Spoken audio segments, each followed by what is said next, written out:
दोस्तों, क्या भारत में लोकतंत्र सचमुच खतरे में है? क्या वोटिंग का अधिकार सिर्फ एक आंकड़ा बनकर रह गया है?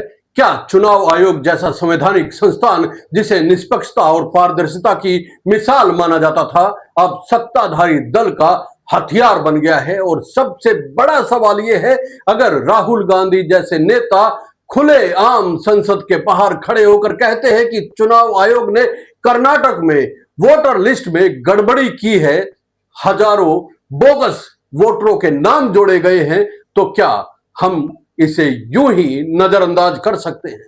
नमस्कार दोस्तों, मैं हूं प्रदीप डबास। दोस्तों, राहुल गांधी ने बेहद साफ शब्दों में कहा है कि हमारे पास 100% सबूत है।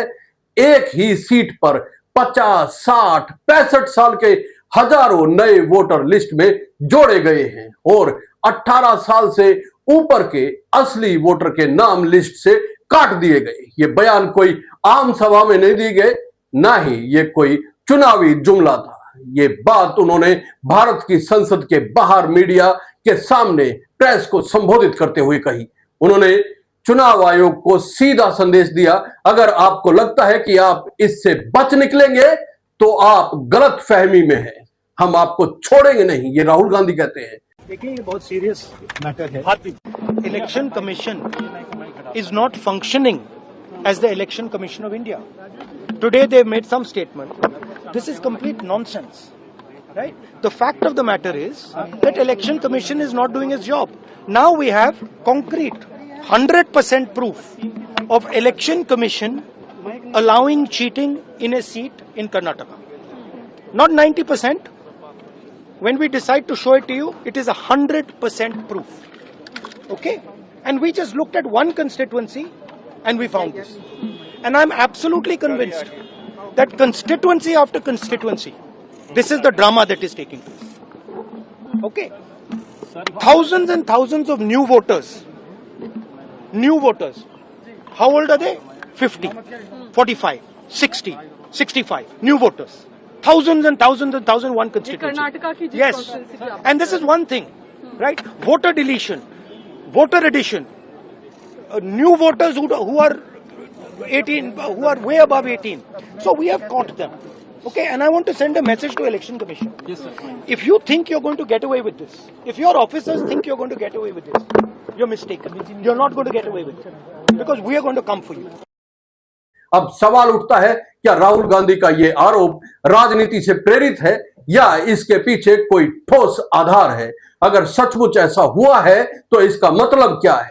क्या हम अब उस दौर में पहुंच गए हैं जहां चुनाव आयोग जैसे संस्थान का इस्तेमाल सत्ता में बने रहने के लिए किया जा रहा है? दोस्तों, याद कीजिए, कुछ ही समय पहले राहुल गांधी ने महाराष्ट्र में हुए चुनाव को लेकर भी गंभीर आरोप लगाए थे। उन्होंने कहा था, यह सब एक मैच फिक्सिंग का हिस्सा है। भाजपा 5 स्टेप्स में चुनाव जीतने की प्लानिंग करती है। पहला स्टेप वोटर लिस्ट में छेड़छाड़, दूसरा स्टेप मशीनों पर नियंत्रण, तीसरा मीडिया की मैनेजमेंट और चौथा जांच एजेंसियों का दुरुपयोग और पांचवा बड़ा स्टेप जो है वो विपक्षी नेताओं को डरा कर बाहर कर देना। क्या यह सिर्फ आरोप है या इसके पीछे एक बड़ा षड्यंत्र है जो लोकतंत्र को कमजोर कर रहा है? अब आइए बात करते हैं कि बिहार की जहां चुनाव आयोग ने वोटर्स लिस्ट में स्पेशल इंटेंसिव रिवीजन यानी कि SIR शुरू किया है। इस प्रक्रिया को लेकर विपक्ष, खासतौर पर कांग्रेस, आरजेडी, समाजवादी पार्टी और DMK लगातार विरोध कर रहे हैं।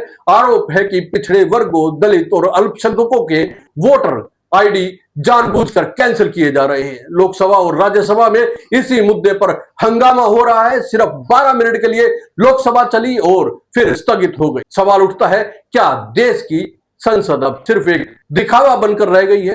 प्रियंका गांधी कहती है, हमें बोलने ही नहीं दिया जाता। सोनिया गांधी मकर द्वार पर खुद पहुंचकर प्रदर्शन में शामिल होती है। मनीष तिवारी कहते हैं, SIR देश की नींव को कमजोर कर रहा है। आरजेडी के सांसद मनोज झा कहते हैं, अगर चुनाव आयोग का व्यवहार बांग्लादेश के चुनाव आयोग जैसा हो गया है तो पार्टियों और नागरिकों के पास कोई विकल्प नहीं बचेगा। तो अब सवाल यह है, क्या वाकई बिहार में किसी समुदाय विशेष को मतदान से वंचित करने की योजना बनाई जा रही है? क्या 2025 के बिहार विधानसभा चुनाव को पहले से ही नियंत्रित करने की कोशिश की जा रही है? क्या यह सिर्फ संयोग है कि जिन राज्यों में भाजपा कमजोर दिख रही है वहां वोटर वेरिफिकेशन की प्रक्रिया सबसे पहले शुरू हो रही है? पहले महाराष्ट्र, अब बिहार, और अगला कौन सा राज्य? क्या चुनाव आयोग इस पूरे विवाद में वाकई निष्पक्ष है? जब राहुल गांधी कहते हैं कि एक ही सीट पर हजारों की संख्या में 60 से बड़ी उम्र के लोगों को अचानक वोटर लिस्ट में जोड़ दिया जाता है, तो क्या चुनाव आयोग को इसका जवाब नहीं देना चाहिए? दोस्तों, जब चुनाव आयोग कहता है कि क्या फर्जी वोटिंग की अनुमति दी जानी चाहिए, तो जवाब सीधा है, बिल्कुल नहीं। लेकिन असली सवाल यह है कि किसे फर्जी माना जा रहा है? क्या कोई ईमानदार, गरीब, पिछड़ा या प्रवासी सिर्फ इसलिए फर्जी हो गया क्योंकि उसके पास समय पर कागज मौजूद नहीं थे?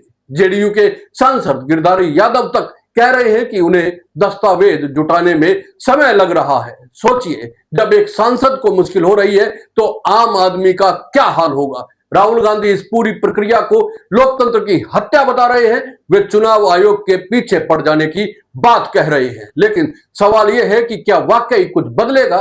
भाजपा सांसद रविशंकर प्रसाद कहते हैं, विपक्ष चर्चा से भाग रहा है, हम तो चर्चा को लेकर तैयार हैं। लेकिन विपक्ष कहता है कि जब तक सरकार एसआईआर पर साफ जवाब नहीं देती तब तक कार्यवाही नहीं चलने देंगे। अब जब संसद की कार्यवाही लगातार बाधित हो रही है, देश के नागरिकों के मन में सवाल उठना लाजमी है। दोस्तों, क्या हमारे लोकतंत्र की बुनियाद दरक रही है? क्या भारत में चुनाव अब स्वतंत्र और निष्पक्ष नहीं रह गए हैं? प्रियंका गांधी की बात पर गौर कीजिए। सत्ता पक्ष खुद हंगामे की स्क्रिप्ट तैयार करता है ताकि असली मुद्दों से चर्चा ही ना हो सके। क्या यही है आज का लोकतंत्र? कांग्रेस सांसद राजीव शुक्ला कहते हैं, हमारी लड़ाई अभी जारी है।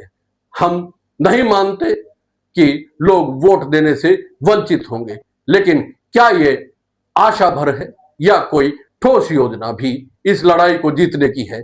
देश की जनता आज ये जानना चाहती है, चुनाव आयोग किसके लिए काम कर रहा है? क्या एसआईआर का मकसद सच में मतदाता सूची में शुद्धता लाने का है या फिर राजनीतिक रूप से सफाई अभियान चल रहा है?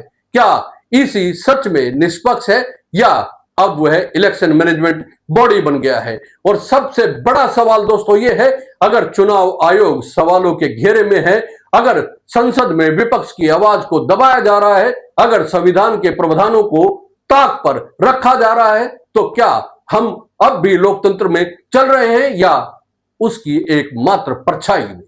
ये सिर्फ विपक्ष का सवाल नहीं है, ये हर उस नागरिक का सवाल है जो इस देश की आत्मा को जिंदा देखना चाहता है। दोस्तों, राहुल गांधी की चेतावनी हम आपको बच के नहीं जाने देंगे केवल एक राजनीतिक बयान नहीं, बल्कि उस आक्रोश का प्रतीक है जो अब देश भर में फैलता जा रहा है।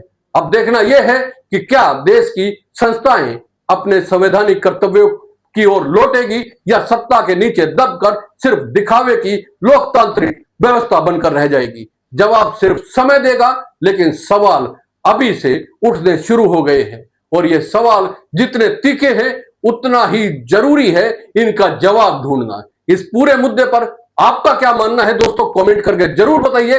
अगर ये वीडियो आपको अच्छी लगी है तो लाइक और शेयर करना ना भूलें, चैनल को सब्सक्राइब जरूर करें।